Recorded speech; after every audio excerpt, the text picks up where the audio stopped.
नमस्कार। आप देख रहे हैं आपका अपना चैनल इंडिया अहेड और मैं हूं आपके साथ गौरव किशोर शर्मा। पशुपति का भतीजा प्रेम या फिर डील पक्की हो गई है, आज हम इसी पर बात करेंगे। लोकसभा चुनाव को लेकर सियासत गर्म है। बिहार की सियासत की अगर बात करें तो बिहार की सियासत में एक तरफ बीमा भारती और पप्पू यादव की चर्चा है तो दूसरी तरफ पशुपति पारस और चिराग भी सुर्खियों में बने हुए हैं। सारी टेंशन खत्म होने के बाद पारस एनडीए में हैं, लेकिन क्या वो हाजीपुर में चिराग का समर्थन करेंगे? चिराग पासवान के चाचा पशुपति पारस ने इस सवाल पर भी विराम लगा दिया है। पशुपति पारस ने कहा कि वो 40 की 40 सीटों पर एनडीए का समर्थन करेंगे। उन्होंने कहा कि फिर चाहे लोजपा की सीट हो या चिराग पासवान की, वो उनका समर्थन करेंगे। तो वहीं ये पशुपति का भतीजा प्रेम या डील पक्की हो गई है। तो चलिए शुरू करते हैं आज का खास कार्यक्रम, पशुपति का भतीजा प्रेम या फिर डील।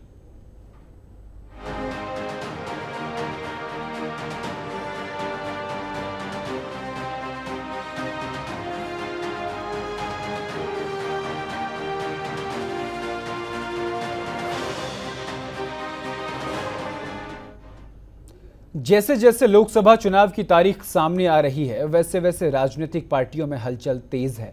बिहार एनडीए में सीटों के बंटवारे और लोकसभा चुनाव में बीजेपी पर धोखा देने का आरोप लगाकर एनडीए छोड़ने वाले पूर्व केंद्रीय मंत्री और राष्ट्रीय लोजपा के राष्ट्रीय अध्यक्ष पशुपति कुमार पारस ने फिर से घर वापसी कर ली है।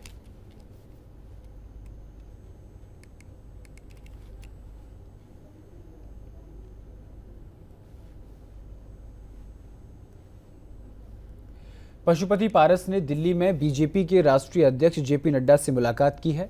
सोमवार की देर रात हुई मुलाकात में पारस के साथ उनकी पार्टी के प्रदेश अध्यक्ष प्रिंस राज भी मौजूद रहे। इस मुलाकात के दौरान पारस ने लोकसभा चुनाव में एनडीए के पक्ष में अपना समर्थन और अपनी आस्था जताई है। इस मुलाकात को काफ़ी अहम माना जा रहा है क्योंकि लोकसभा चुनाव में टिकट कटने के बाद इस बात के कयास लगाए जा रहे थे कि पशुपति पारस एनडीए से अलग होकर चुनावी मैदान में उतरेंगे। इन कयासों को बल तब मिला था जब उन्होंने अपनी नाराजगी जताते हुए कहा था कि राजनीति साधु की जमानत नहीं होती है और हम जल्द ही भविष्य के बारे में अपने कार्यकर्ताओं से पटना में मुलाकात कर फैसला लेंगे। ये बात पशुपति पारस ने कही थी।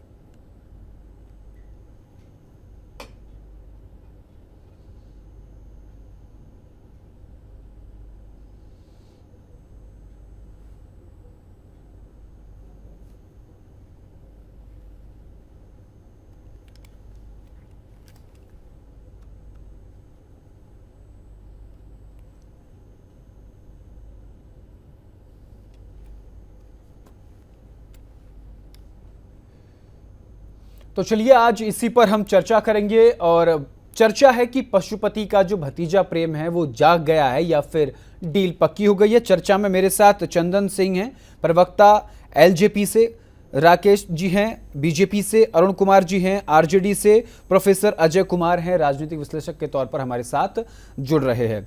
सबसे पहला सवाल हमारे साथ राकेश जी, मैं आपके पास आऊँगा। राकेश जी, सबसे पहले मैं आपके पास आऊँगा।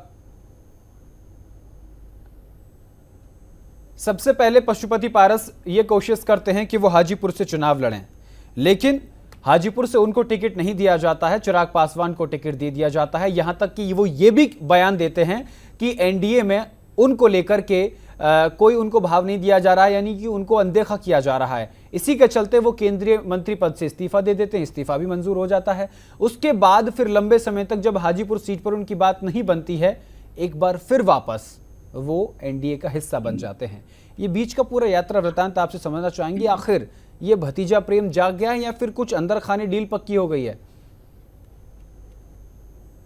सर अनम्यूट करिए, आपका म्यूट है। राकेश जी आपका म्यूट है, अनम्यूट कर लीजिए।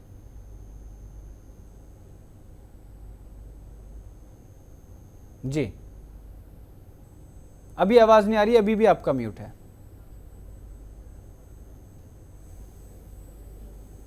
अभी भी नहीं हुआ है।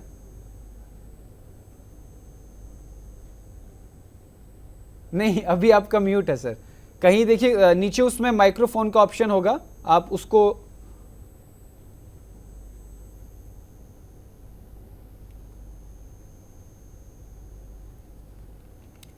अरुण जी। हाँ हाँ, आ गई बोलिए। आवाज आ रही है आप? हाँ, अब आइए बोलिए। हेलो। बोलिए आ गई बोलिए। हाँ, आपने जो कहा, बिल्कुल मैं एक चीज बता देना चाहता हूँ कि हमारे पशुपति कुमार पारस हम लोगों के साथ कैबिनेट मंत्री थे।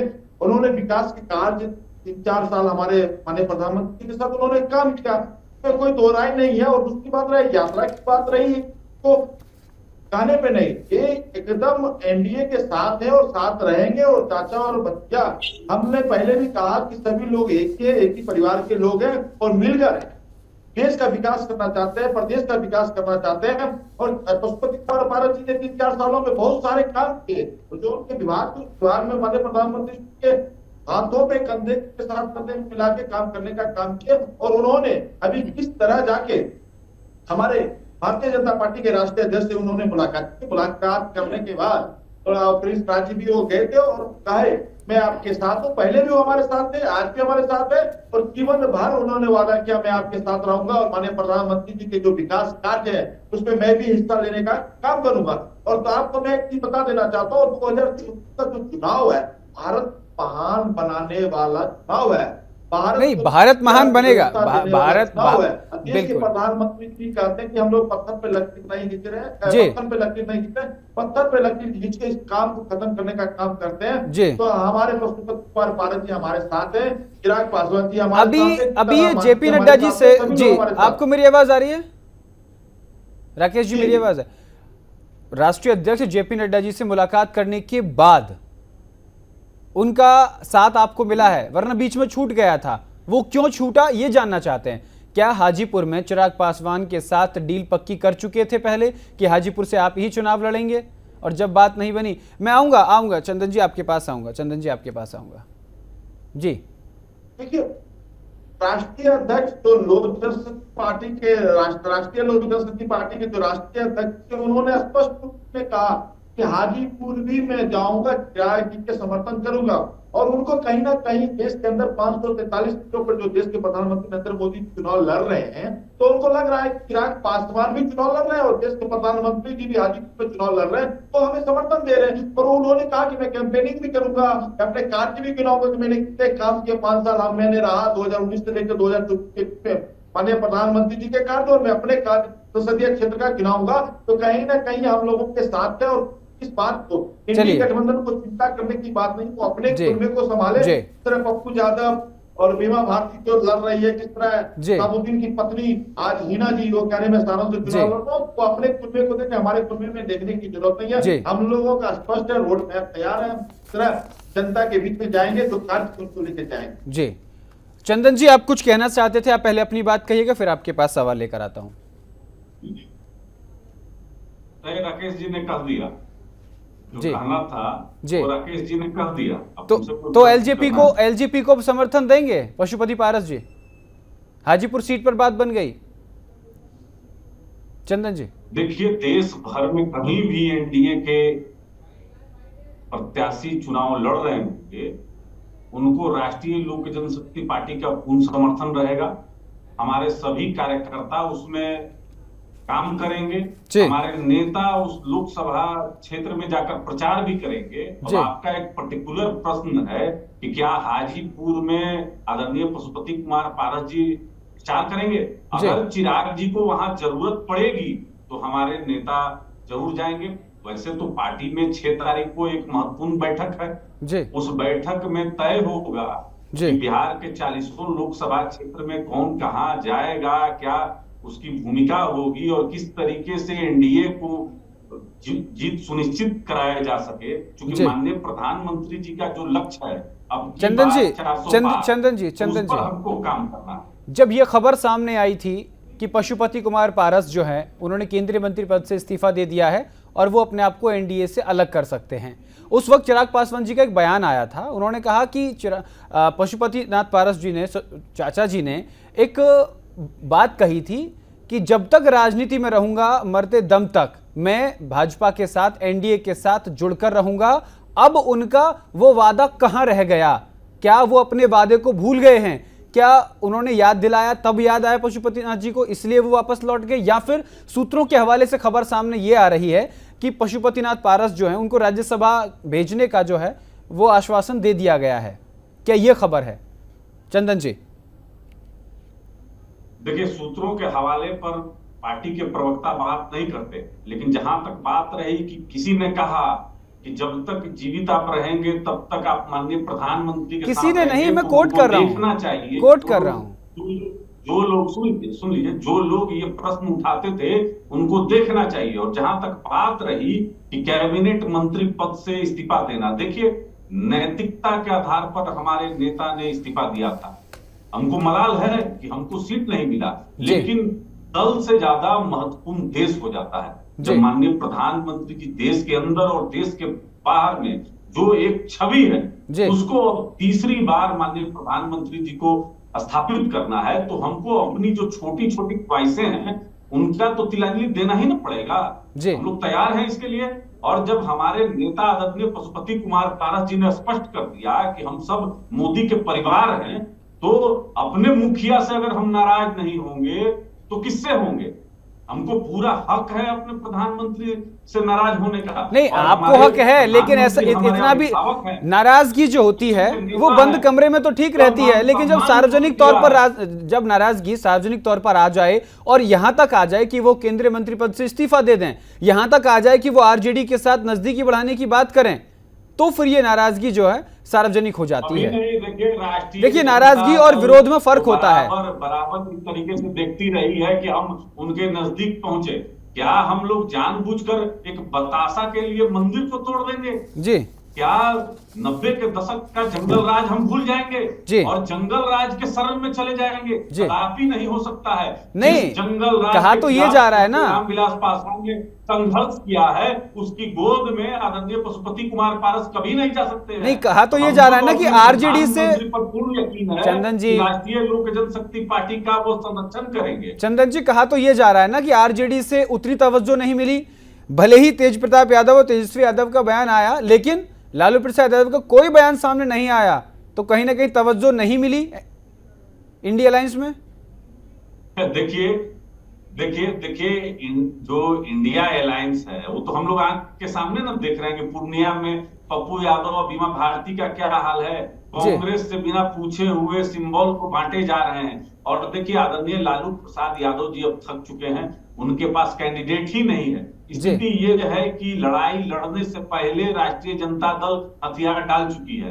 तो हम तो कहेंगे कि जो 39 सीट पिछली बार हम जीते थे एनडीए में, अभी उस बार 40 सीट होने वाला है। तो हम लोग को जहां तक तवज्जो की बात है, तो देखिए, हम तो कभी हमारा कोई भी पदाधिकारी या कोई भी नेता आदरणीय लालू प्रसाद यादव जी के दरवाजे पर तो नहीं गया। अलबत्ता 10 बार उनका कॉल जरूर आया है, जिसको हम लोग अटेंड भी नहीं करते हैं।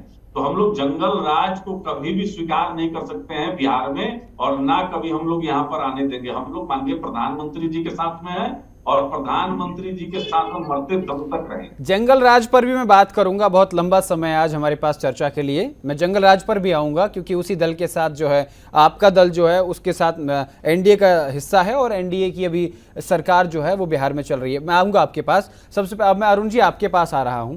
अरुण जी, अगर पशुपतिनाथ पारस का अगर आपको सहयोग मिल जाता तो इंडिया अलायंस की स्थिति कैसी होती, और अब नहीं है तो कैसा लग रहा है आपको कि एक पर्टिकुलर वोट बैंक जो था वो आपके हाथ से छिटक गया? अरुण जी, देखिए, वो तो ना तो 3 में थे ना 13 में थे लोगों के बीच जी। और हमें तो तरस आती है, हमें ही नहीं बल्कि पूरे बिहार के लोगों को, जो खास करके पारस जी के समर्थक हैं, फॉलोवर हैं, क्या हाल है। वो तो उनके हाल पे पत्थर भी आंसू बहा रहे। पर हमें इस वक्त कमेंट करने की जरूरत नहीं है। चंदन जी किस तरीके से अभी अपनी बातों को रख रहे थे, किस तरीके से खास करके गौरव जी भारतीय जनता पार्टी का यह चरित्र रहा, और किस तरीके से पारस जी को अपमानित करने का काम किया, दूध की मक्खी के तरह निकालने का काम किया, जग जाहिर है।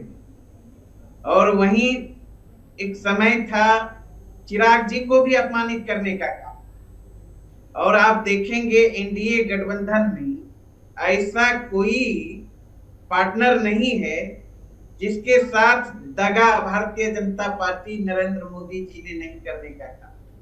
कह सकते हैं जिस तरह से देश की जनता के साथ जुमलेबाजी परोसकर, सपने दिखाकर सीट लेने का काम किया, सरकार में आने का काम किया, और फिर जाके सारे वादे को भूल गए, एक भी काम नहीं। अरुण जी, ये कहानी लंबी हो जाएगी, ये कहानी लंबी हो जाएगी। सीधा सवाल सीधा जवाब, क्या आरजेडी ने कोशिश नहीं की पशुपतिनाथ पारस को अपने पाले में लाने के लिए? बिल्कुल नहीं, कोशिश करने की जरूरत भी लेकिन नहीं। बयान तो सामने आया था। लेकिन नहीं, बयान भूल गए आप। तेज प्रताप यादव ने क्या कहा था कि अगर पशुपतिनाथ पारस इंडिया गठबंधन में आते हैं तो उनका स्वागत है, सीधा सीधा आमंत्रण दिया था। नहीं, ऐसा कहीं कुछ नहीं था। नहीं, बयान ऑन रिकॉर्ड है। लेकिन सुनवा दें। अब सुनिए तो, आधिकारिक कौन व्यक्तिगत उनका बयान हो सकता है। अरे कैसी बात कर रहे हैं आप? तेज प्रताप यादव जी का बयान व्यक्तिगत, पार्टी के बड़े नेता हैं, पूर्व उप मुख्यमंत्री हैं बिहार के। अब सुनिए तो, आप बोलिए। सुनेंगे नहीं तो। अच्छा बोलिए। नहीं, आपने कहा ना उनका व्यक्तिगत बयान, वो कार्यकर्ता नहीं है भाई, वो पार्टी के बड़े नेता हैं। देखिए गौरव जी, थोड़ी सी भी इन लोगों में भी नैतिकता रहती, चंदन जी जिस तरीके से, मतलब कह सकते हैं, एक हमारे कहावत कहा करते हैं कि बेगाने की शादी में अब्दुल्ला दीवाना जी। और अब कह रहे थे हम 400 सीट की बात करते हैं, मोदी जी में आस्था व्यक्त करते हैं, तो फिर रिजनेशन क्यों दिए पारस जी ने? और रिजनेशन दे के मोदी का जो परिवार ट्विटर में था, सोशल मीडिया में, उससे भी बाहर होने इसका जवाब तो राकेश जी देंगे ना। और पुनः फिर क्या मजबूरी, थोड़ी सी नैतिकता रहती तो ऐसे दागेबाज पार्टनर को सबक सिखाना चाहिए। राकेश जी, सीधा सीधा आपकी पार्टी पर निशाना साध रहे हैं कि ऐसे इंसान को जो अपने स्वार्थ के लिए चले गए और फिर वापस आ रहे हैं, उनको सबक सिखाना चाहिए था, पार्टी को दोबारा नहीं लेना चाहिए था। राकेश जी, नहीं, सबक भारतीय जनता पार्टी को सिखाना चाहिए। वही मैं कह रहा हूँ।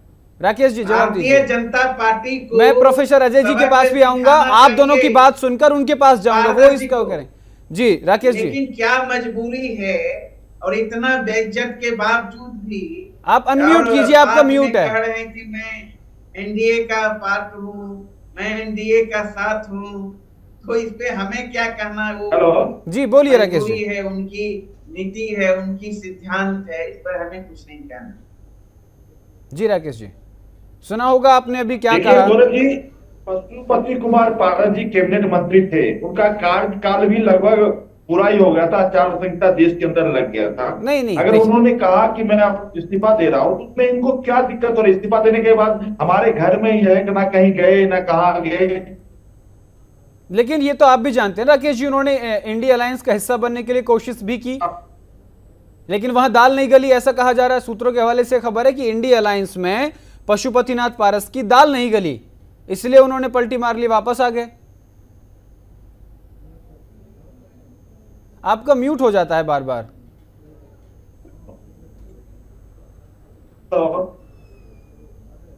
हेलो, हाँ बोलिए, उसको छेड़िए मत, आप दूर हट के बोलते रहिएगा।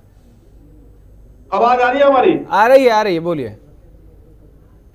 हाँ गौरव जी, अरुण जी जो पुलाव ख्याल पका रहे थे, उसमें तो पकाना नहीं चाहिए। दूसरी बात रही कि पशुपति कुमार पारस का कार्यकाल भी लगभग पूरा हो गया था, देश के अंदर आचार संहिता लग गया था, उन्होंने इस्तीफा दे दिया।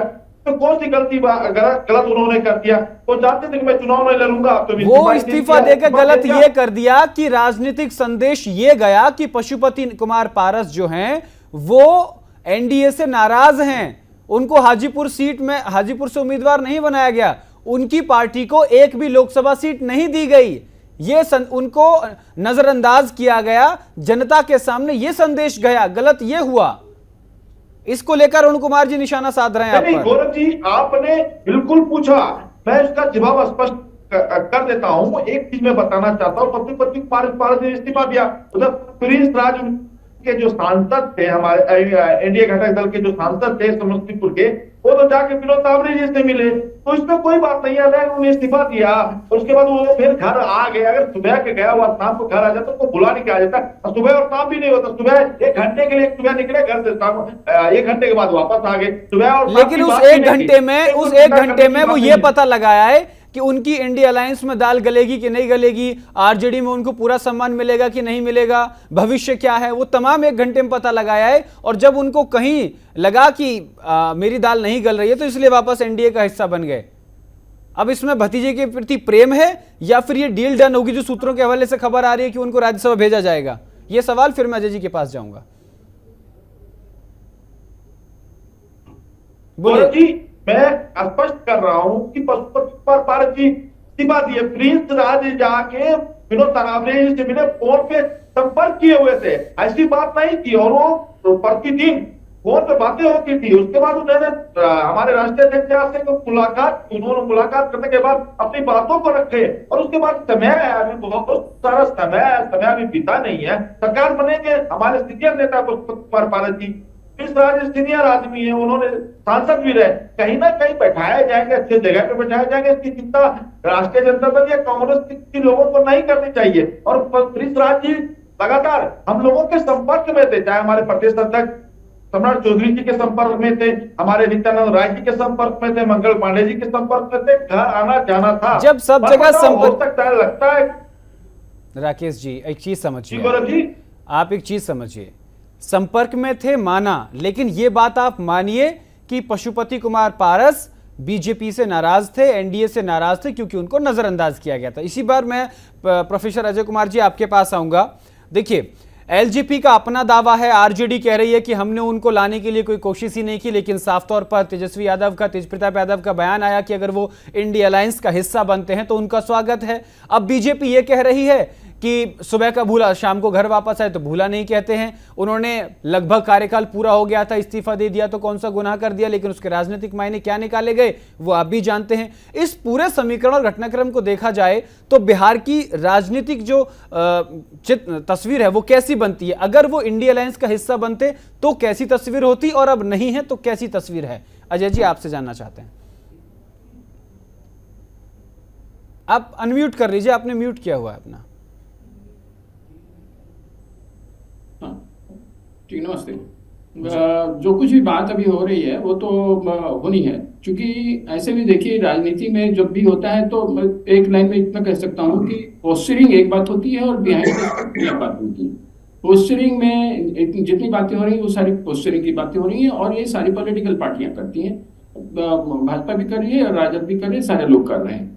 लेकिन आपने जो एक मूल सवाल पूछा कि इसमें इसके क्या फर्क पड़ता है अगर वो इंडी में जाते या फिर यहाँ आए हैं, तो देखिए फर्क तो साफ है। अगर वो एनडीए में आ गए हैं तो निश्चित तौर पर ये एनडीए के लिए बहुत ही लाभप्रद है, इसलिए कि जितनी भी ताकत चिराग पासवान जी ने अपना दिखलाया था 2020 के इलेक्शन में, उसमें तो वो एक काफी पावरफुल अपने ग्रुप, अपनी पार्टी में, हालांकि वो एक तरह से बाहर ही हो गए थे, लेकिन फिर भी उन्होंने यह साबित कर दिया कि उनकी स्थिति अपनी पार्टी में, जो विरासत उनकी आई है, जो रामविलास जी की विरासत उनके भाई में नहीं गई, उनकी विरासत उनके पुत्र में आई। सामान्यतः ऐसा ही होता है, जो क्लोजेस्ट कीन होता है उसी में विरासत जाती भी है, अगर वो पॉलिटिक्स में आ ही जाता है तो यकीन। तो ये बात सिद्ध हो गया। और इसके बाद से देखिए, वैसे तो भाजपा को, अगर वो उस समय भी भाजपा के साथ तो वो थे ही, लेकिन अगर नीतीश कुमार जी को उन्होंने डैमेज नहीं किया होता, जो एक जनरल परसेप्शन यही है, तो शायद उनको ज्यादा सीटें आती और तो फिर वो ज्यादा डिटरमिनिंग पोजीशन में होते। ये सब तो अपनी जगह पर है, लेकिन आज की तारीख में यह बात सिद्ध होने के बावजूद भी कि चिराग पासवान जी जो अपना इनका वोट बैंक है, करीब 5 से 6% का इनका स्पेसिफिक, जो जिस जाति को, अगर जाति वाइज ही अगर हम लोग देखें तो 5 से 6% का है। वैसे अगर पूरे एससी कम्युनिटी को अगर ले लें तब तो रामविलास जी को पूरा एससी कम्युनिटी का फायदा मिलता था, उनका वोट बैंक काफी बढ़ जाता था। लेकिन रामविलास जी के साथ सबसे बड़ा फायदा था कि वो तो था ही था, इसके अलावे उनके साथ अगड़े पिछड़े ओबीसी सारे लगे रहते थे, सारे मिले रहते थे। उनका एक ऐसा नेचर भी था कि वो सबों को साथ लेकर के चलते थे, इसलिए एक बहुत ही इम्पोर्टेंट फोर्स बन जाते थे। लेकिन जब नीतीश कुमार जी ने उनके विंग्स को कतर दिए और फिर दलित महादलित वगैरह किया, हालांकि बाद में उसको भी, उनकी जाति को भी, दूसरा जाति को भी लाया, क्या है तो फिर जी हाँ, तो लेकिन फिर भी अब तो क्या है कि वो सारे तो फ्रैक्शंस में आ गए हैं, अलग अलग जातियों के, ऐसी कम्युनिटी में भी अलग अलग जातियों के अलग अलग नेता उभर कर आ चुके हैं, लेकिन बावजूद इसके उतना उतना परसेंटेज तो वोट उनके पास है खिजाज जी के पास। लेकिन अगर जो आपने पूछा, मैं उस पर सीधे आ रहा हूं कि अगर पासवा ये पशुपति पारस कुमार पारस जी पशुपति कुमार पारस जी अगर अभी भी, जैसा ठीक है, ये हो सकता है कि वो इंडी में गए हों, क्योंकि वो बिहाइंड द सीन की बातें हैं, उसे जो पब्लिक डोमेन में, अब से गेस तो हर बात का किया जा सकता है और हुआ भी होगा, इसमें कोई दो राय नहीं है। लेकिन अगर वो वापस अगर दिखला रहे हैं कि वो आ गए हैं और अगर उसी कमिटमेंट के साथ लगे रहेंगे, तो निश्चित तौर पर ये भाजपा को ही फायदा होगा, एनडीए को फायदा होगा और इवेंचुअली पारस जी को भी फायदा होगा। चूंकि ये बात तो तय है कि सरकार तो निश्चित तौर पर भाजपा की बनने वाली है, मोदी जी की सरकार बनने वाली है। जो कोई भी ग्राउंड पर जाकर के देखेगा, वैसे सारे जो स्पोक्स पर्सन बैठे हैं सभी हमारे मित्र हैं, उसमें कोई इतराज नहीं है, लेकिन अपने अपने पॉइंट ऑफ व्यू हैं, जो मेरे अपने बिल्कुल अपने अपने व्यक्तिगत विचार हैं, इसीलिए ये चर्चा होती है ताकि जो बिहार की जनता है, देश की जनता है, हाँ, with all respect to everybody, मैं बिल्कुल मानता हूं कि ये अगर आभास पारस जी को हो चुका है कि देखिए मैं उनके साथ अगर नहीं रहूंगा तो मुझे क्या मिलेगा, वैसे भी वहां डील उनका काफी कठोर होने वाला था एनडी में, इस तरह से उनकी सीटें मिलती नहीं, और अगर मिल भी जाती तो एनडी को भी कोई खास फायदा होना नहीं था, तो उधर एनडी ने भी इनको बाहर किया और वो भी आगे वापस। लेकिन यहाँ आने से इवेंचुअली जो इनका टोटल स्ट्रेंथ है वोट बैंक का, वो तो मिलेगा ही मिलेगा। और जो कोई व्यक्ति पारस जी को में रामविलास जी की छवि देख रहे होंगे, वो उनके लिए भी बड़ा इत्मीनान लगेगा कि अच्छा, बिल्कुल अजय जी, तो भी बिल्कुल अजय जी, आप बिल्कुल सही कह रहे हैं और एक सटीक विश्लेषण आप कर रहे हैं राजनीति का, बिहार की राजनीति का बेसिकली कहा जाए। चंदन जी, मैं आपके पास आऊंगा। पशुपति कुमार पारस जी का वापस आना कहीं ना कहीं ये तो आपकी पार्टी को पूरी तरीके से फायदा देगा।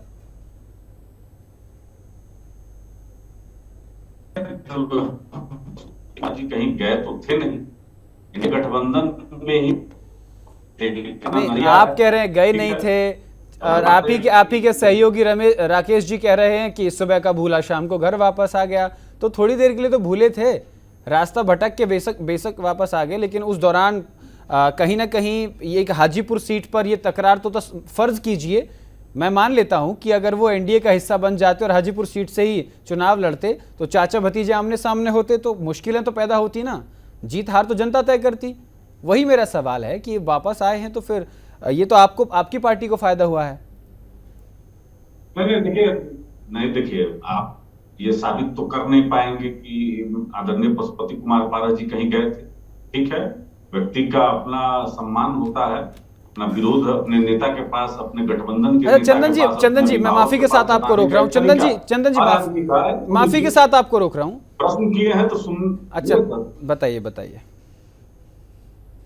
बोलिए आप, फिर मैं अपनी बात रखता हूँ। हर व्यक्ति का विरोध का अपनी बात रखने का तरीका होता है। हमारे नेता ने अपने तरीके से अपनी बात को रखा, लेकिन साथ में ही कभी किसी भी गठबंधन के संपर्क में नहीं रहे, जबकि राजनीति का जो मूल सिद्धांत होता है कि सभी के लिए दरवाजे खुले हुए रखते हैं। लेकिन हमारे नेता ने पहले ही स्पष्ट कर दिया प्रधानमंत्री जी के बारे में कि जब तक राजनीति करता रहूंगा एनडीए में रहूंगा, और जब तक राजनीति में रहूंगा तब तक हाजीपुर की सेवा करता रहूंगा। हाजीपुर से अटूट और विशेष प्रेम था, स्वर्गीय रामविलास पासवान जी को अपना राजनीतिक विरासत देकर गए थे। ठीक है, गठबंधन में एक बड़े उद्देश्य के लिए हमको हमारी नहीं मिली, चिराग पासवान को मिला, लेकिन 2019 में हमारा स्ट्राइक रेट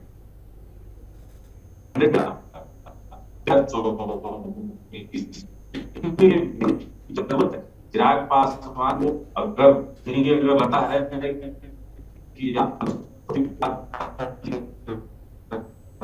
चंद्र जी आपका नेटवर्क स्लो है शायद। चंद्र जी आपको मेरी आवाज आ रही है प्रॉपर? आपका शायद नेटवर्क काम नहीं कर रहा है प्रॉपर, आपकी आवाज। अब मेरा ये सवाल था आपसे, आप विरोध की बात कर रहे थे, बस मैं ये समझना चाहता हूं कि नाराजगी और विरोध में कितना फर्क होता है। देखिए, विरोध में स्पष्ट होता है कि अगर इस्तीफा दिए हमारे नेता, उसके बाद अगर किसी गठबंधन में चले जाते, इंडिया गठबंधन में चले जाते, तब तो मैं समझता हूं कि वो विरोध का तरीका था। हमारे नेता नाराज थे और स्वाभाविक है, जब एक परिवार की तरह आप रहते हैं तो बर्तन में आवाज होता है। नाराजगी की वजह क्या थी? चुपचाप नाराजगी की वजह, हमको हमारी सीट नहीं मिली, हमको नाराजगी का भी अधिकार नहीं है क्या? और नाराजगी हम अपने नेता माननीय प्रधानमंत्री जी के समक्ष नहीं करेंगे, कहां करेंगे? अच्छा। बिल्कुल किए। और हमको गर्व है हमारे प्रधानमंत्री ने जिस तरीके से आश्वासन दिया, भारतीय जनता पार्टी के राष्ट्रीय अध्यक्ष आदरणीय जेपी नड्डा जी ने आश्वासन दिया, बिहार प्रभारी आदरणीय विनोद तावड़े जी ने जो आश्वासन दिया, राष्ट्रीय लोक जनशक्ति पार्टी इससे बिल्कुल संतुष्ट है। और 2024 का जो बिहार में रण सजा है, 40 सीट पर राष्ट्रीय लोक जनशक्ति पार्टी पूरे अपने ताकत के साथ एनडीए का काम करेगी, मदद करेगी। जी तो है सब। जी अरुण जी, मैं आपके पास आऊंगा। देखिए, साफ तौर पर वो कहते हुए नजर आ रहे हैं कि वो नाराजगी थी और आपने उन पर सीधा सीधा कटाक्ष किया था कि वो 3 में न 13 में, ऐसा कुछ करके आपने कहा था। लेकिन जब ऐसा आपको लग रहा था, आपकी पार्टी को बावजूद इसके इंडिया अलायंस में स्वागत के लिए तैयार थे तेजस्वी यादव और तेज प्रताप यादव? देखिए गौरव जी, ये हमारा सवाल नहीं है। और किस तरीके से भारतीय जनता पार्टी ने अपमानित किया, एक सीट नहीं दिया पारस जी को, उस लायक नहीं समझा, और चाचा भतीजे में लगातार लड़ाई करवाता रहा, झोपड़ी को जला के सुहा कर दिया। एक एमएलए जीत कर आया था, वो जदयू ने मिलाने का काम किया। तो अब उसकी लड़ाई जब देखेंगे, उसके बावजूद एक चाचा भतीजा को फील हो ही नहीं रहा है। तो ये अरुण जी से, तो चंदन जी से जवाब क्या दे देते कहना? हैं। और आज देखिए, दर्जनों नेताओं ने रिजर्वेशन दे दिया चिराग पासवान जी के, बड़े बड़े नेताओं ने। चंदन जी, जवाब आप देंगे इस बात का, सुन लीजिए। कल तक चिराग पासवान जी फर्स्ट बिहार की बात करते थे, और आज जो है फर्स्ट पैसा और फर्स्ट परिवार की बात करने लगे। यह आरोप लगाते, यह मेरा आरोप नहीं, यह उनके, आज देखेंगे वो खबर बननी चाहिए। तमाम जो वरिष्ठ उनके प्रवक्ता से लेकर पूर्व सांसद उनके पार्टी में थे, मजबूत जो फाउंडर मेंबर थे, दिन रात उन्होंने कहा, जिस वक्त बीजेपी इनको धमका रही थी, चिराग जी को डरा रही थी, सड़क पर सरदार रामविलास जी का तस्वीर को फेंका गया, अपमानित किया गया। अरुण जी, मैं आपसे सवाल करता हूँ, सुन लीजिए ना। आप जवाब नहीं देते ना मेरी बात का, आप जवाब नहीं देते, सवाल दागते हैं आप। कार्यकर्ता उनके साथ था, लेकिन वो कार्यकर्ता के नहीं हुए। जिस समय 5 एमपी के साथ पारस जी लगातार, इसमें कहीं संदेह नहीं, चंदन जी, ये लोग ईमानदारी से मोदी जी के साथ रहे, लेकिन मोदी जी ने ऐसा सिला दिया, एक सीट लायक नहीं समझा। तो चलिए, क्या कहना जी राकेश जी बोलिए। उनकी पार्टी उन्हें तय करना है, इसमें हम लोगों को करना नहीं है, कोई मतलब नहीं है, वो जाने। यानी मतलब पारस जी का तो राजनीतिक हत्या करने का काम। जी बोलिए, पारस जी के साथ साथ उनके साथ जवाब ले लेते हैं। अरुण जी, आपकी समस्या यही है, जब भी मैं सवाल लेके आपके पास आता हूं, आप बीजेपी पर कटाक्ष करते हैं, आप एलजेपी पर कटाक्ष करते हैं, लेकिन आप सवाल का जवाब नहीं देते। अब आपने सवाल पूछा है तो राकेश जी उसका जवाब देंगे, फिर मैं जो सवाल दूं उसका जवाब देना, सवाल के बदले सवाल मत कीजिएगा। राकेश जी इनके सवाल का जवाब दीजिए, फिर मैं अरुण जी आपके पास वापस आऊंगा। बोलिए राकेश जी। देखिए गुरु जी, मैं स्पष्ट रूप से कहना चाहता हूँ, पशुपति कुमार जी जो है हमारे सीनियर नेता हैं घटक दल के, और उनका अनुभव हम लोगों को कहीं ना कहीं मिलेगा, और उनको बहुत अनुभव है कि संगठन पे उनका बहुत अनुभव है। राकेश जी, आप अब अनुभव की बात कर रहे हैं, लेकिन अरुण कुमार जो कह रहे हैं वो ये कह रहे हैं कि उनको नजरअंदाज किया गया, उनको अपमानित करने का काम बीजेपी ने किया, उनके एक एमएलए को जेडीयू में मिलाने का काम किया, लेकिन सिर्फ बातों में नजर आते हैं, सामने कहीं नजर नहीं आते। अरुण जी, यही बात कहना चाह रहे हैं आप? नहीं, अरुण जी के चश्मे से गौरव जी हम लोग नहीं देखेंगे, हम लोग अपने चश्मे से और हमारे घटक दल के चश्मे से मैं देखूंगा कि हमको पशुपति कुमार पारस जी का क्या लाभ हो सकता है, चिराग पासवान का क्या लाभ हो सकता है, हम अपने चश्मे से देखेंगे, इनको चिंता करने की जरूरत नहीं है। तो एक मिनट राकेश जी, आप कहना चाह रहे हैं कि लाभ के लिए हम उनको साथ लेके आए? राकेश जी, आप ये कह रहे हैं लाभ के लिए हम उनको साथ लेके आए और लाभ नहीं मिल रहा था इसलिए उनकी पार्टी को टिकट नहीं दिया, आप ये कहना चाह रहे हैं? नहीं, लाभ के लिए गौरव जी नहीं, अभी आप ही ने कहा संगठन की बात मैं कर रहा हूं। नहीं, मैं कह रहा हूं गौरव जी, मैं संगठन की बात कर रहा हूं कि संगठन का मुझे लाभ मिलेगा और हमारे सीनियर आदमी है, पार्टी के सीनियर आदमी है। सीनियर आदमी है तो टिकट क्यों नहीं दिया? उनकी पार्टी में किसी को टिकट नहीं दिया, क्यों? देखिए गौरव जी, सीटों की बात है, हम लोगों ने 5 सीट लोक जनशक्ति पार्टी को देने का काम किया और हमने ये बात नहीं कर रहा हूं। अगर वो 2019 में वो 2019 की बात करें, 5 सीट आप देने की बात कर रहे हैं, उस वक्त रामविलास पासवान जी थे। पशुपति कुमार पारस की बात चल रही है, पशुपति कुमार पारस की बात चल रही है, उनको नजरअंदाज किया गया ना। चिराग पासवान जी को तो आपने हाजीपुर से टिकट दे दिया ना, टिकट तो कहीं ना कहीं चाचा भतीजे को आपने सामने करने का काम किया बीजेपी ने, जो बात अरुण कुमार जी कह रहे हैं। गौरव जी, आप हमको बोलने दीजिए, मैं स्पष्ट कर रहा हूं, आप मेरे को ब्रेक लगा देते, मैं रुक जाता हूं। अच्छा बोलिए। नहीं, मैं जब बात आंकड़ों की आती है तो मैं बोलता हूं। आपने 5 सीट का जिक्र किया, मैं मानता हूं, लेकिन वो कब दी ये तो देखिए, 2019 में, जब कौन? रामविलास पासवान थे। अब बताइए ना, अब कितनी सीट दी आपने? अब तो उनको नजरअंदाज किया है ना। देखिए गौरव जी, मैं वही बात कर रहा हूं, स्पष्ट कर रहा हूं कि 2024 में हमारी सरकार बनेगी। पशुपति कुमार पारस जी आज निस्वार्थ हम लोगों के साथ लगे हुए हैं, की हमारे यहाँ निस्वार्थ लगे हुए हैं, इसका लाभ उनको मिलेगा, ऐसा नहीं है। और हम कह रहे बार बार, तो हमको भी क्या लाभ मिलेगा पशुपति कुमार पारस जी से? गौरव जी, उनको संगठन का बड़ा नॉलेज है, उन्होंने बिहार को बड़ा नजदीक से देखा है, तो सभी लोगों को लाभ मिलेगा। उपेंद्र कुशवाहा जी का भी लाभ मुझे मिलेगा, इतना लाभ मान का मिलेगा, चिराग पासवान जी का भी लाभ मिलेगा। आपके इन्हीं बयानों को लेकर जरूरत नहीं है। अरुण जी से आप एक बात को स्पष्ट कीजिए गौरव जी, इससे पूछिए कि रोनिया आचार्य को टिकट आपने दिया तो पप्पू यादव को क्यों नहीं टिकट दिया, प्रीमा भारती को आपने दिया? इसकी बात नहीं। आप साहबुद्दीन जी की पत्नी सारण से टिकट मांग रही थी तो रोनिया आचार्य जी को भेज दिया। इन्होंने अपने परिवार के पहले ही 2 सीटों पे भेजने का काम किया। निशा भारती राज्यसभा की सांसद थी, उनको पहले ही भेज दिया। तो आपको कहीं ना कहीं लगता है गौरव की ये लोग निस्वार्थ काम कर रहे हैं, हमारे जो भारत की है तो स्वार्थ लगे हुए हैं। इन लोगों का अपना स्वार्थ है इंडी गठबंधन का, और इन लोगों का कहीं सीट का बंटवारा। चलिए, मैं चंदन जी से, आप शायद जवाब नहीं दे पाएंगे, मैं चंदन जी से पूछ लेता हूं।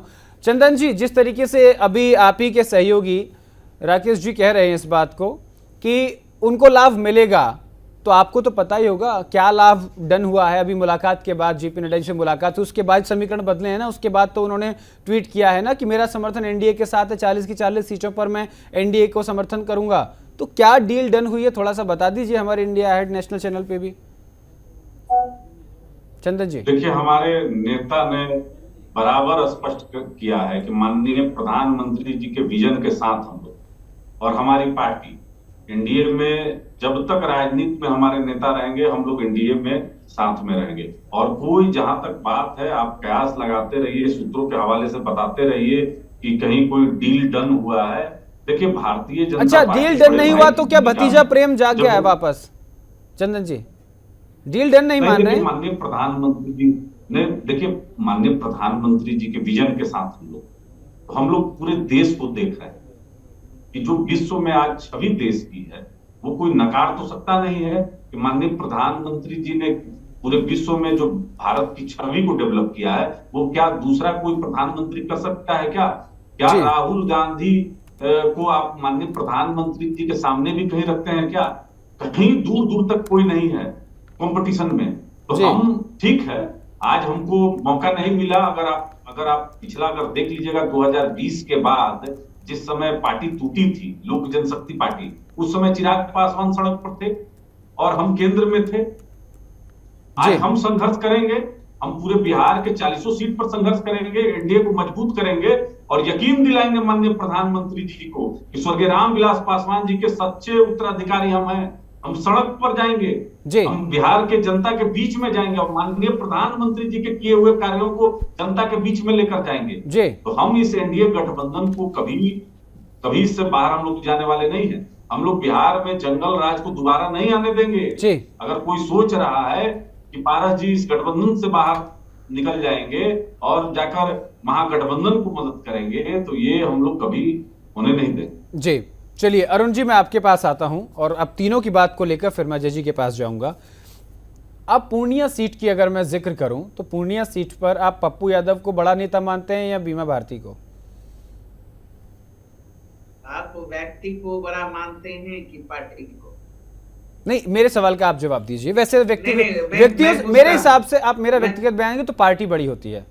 हाँ हाँ, पार्टी बड़ी होती है तो पार्टी ने निर्णय लिया, पार्टी के साथ अलायंस है जी, और महागठबंधन इंडिया गठबंधन अलायंस जो है वो आरजेडी के कोटे में सीट गई। पप्पू यादव कोई मुद्दा है ही नहीं। पप्पू यादव तो 4 दिन पहले कांग्रेस ज्वाइन किया था, यह तो कांग्रेस का मसला है, कांग्रेस में है वो जी। तो हमारे लिए तो कोई सवाल नहीं है वो जी। अरुण जी, जिस तरीके से अभी बीजेपी के प्रवक्ता राकेश जी भी आप पर सवाल दाग रहे थे कि इंडिया अलायंस का जो है आपस में सीट बंटवारे को लेकर एक दूसरे को दरकिनार किया जा रहा है, कांग्रेस से बिना पूछे अपने उम्मीदवार आपने उतार दिए हैं, कैसे बात बनेगी ऐसे? गौरव जी, हम लोग तो एकजुटता के साथ लड़ रहे हैं, कहीं कोई किचकिच नहीं। आपने देखा, आप जो आज जिस सवाल पर डिबेट करने को बैठे हैं जी, जो है पारस जी को एक सीट के लायक भी नहीं समझा। आप बार बार एक ही बात पे बार बार आ जाते हैं। आप मैं डिबेट के शुरू से देख रहा हूं, जब मैं सवाल आपसे करता हूं आप मेरे सवाल का जवाब नहीं देते हैं, बस सवाल कर देते हैं। दे रहा हूं ना, उन्हीं का कुशवाहा जी को पूछा तक नहीं गया एक सीट के लिए, बेचारे वो भी पारस जी के तरह घुटू के वहां रह गए, किसी में वो भी मौजूद नहीं थे, पता है ना। मांझी जी को एक सीट पे सल्टा दिया गया। तो यूज एंड थ्रो की राजनीति एनडीए में होती है। महागठबंधन हम लोग मिलजुल कर लोकतांत्रिक तरीके से सीट का बंटवारा हुआ और मैदान में है, संयुक्त रूप से मैदान में है गौरव जी। और 40 का 40 सीट हम जीतने जा रहे हैं, कहीं कोई लड़ाई है ही नहीं। एक तरफा तेजस्वी लहर है महागठबंधन के पक्ष में। तो इसलिए जो है इस बार बिहार की जनता और देश की जनता नरेंद्र मोदी जी को सबक सिखाने के लिए तैयार बैठी है।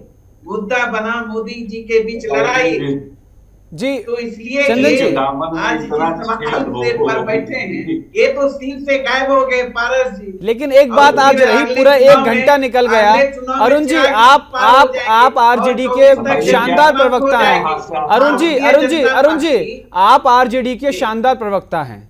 आपसे कोई भी सवाल किया गया, आपने उसका जवाब नहीं दिया, बल्कि सवाल को तोड़ मरोड़ के उल्टा ही सवाल आपने कर दिया। क्या जवाब आपने, आप जिसका कोई अस्तित्व नहीं रहा, पारस जी के बारे में कोई अस्तित्व रहा, कोई वजूद रहा, तो फिर क्यों उनके स्वागत के लिए पलक पावने बिछाए बैठे थे? निकाल दिया गया। आप बताइए, ये ना आने का मलाल है क्या?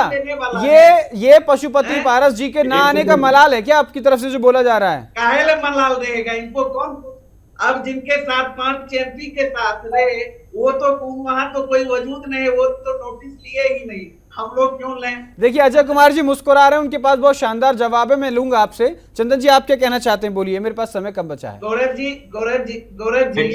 एक डिबेट में जाना है, हम आपके बस 2 मिनट दे दीजिए, 2 मिनट दे दीजिए, 2 मिनट दे दीजिए, जवाब सुन लीजिए। अब देखिए, घर बुलाकर नाश्ता पानी कराने के बाद किस तरीके से राष्ट्रीय जनता दल जो है कि सीधे पलट देती है। पप्पू यादव जी को आश्वासन दिया गया कि आप पूर्णिया से लड़िए, आप कांग्रेस के सिंबल पे लड़िए, हम आपका पूर्ण समर्थन करेंगे। लेकिन यहाँ तो विचार है कि बिहार तेजस्वी प्रसाद यादव के खिलाफ आउट हो रहे हैं, डेवलप नहीं होने देना है। कन्हैया कुमार को किस तरीके से काटा गया। अरुण जी, 2 मिनट का समय बचा है, आप रुकिए 2 मिनट का समय बचा है। पप्पू यादव एक जननेता है और जननेता के सामने एक जनता दल यूनाइटेड से आई हुई नेत्री जो राष्ट्रीय जनता दल की सदस्य भी नहीं है, उसको सिंबल देकर पूर्णिया से डिस्टर्ब कराया जा रहा है, जबकि जन समर्थन पप्पू यादव के पक्ष में है, कहीं ना कहीं सहानुभूति हुई है। और ये दोनों की लड़ाई में जनता दल यूनाइटेड पूर्णिया से बहुत आराम से चुनाव वहां से जीत जाएगी।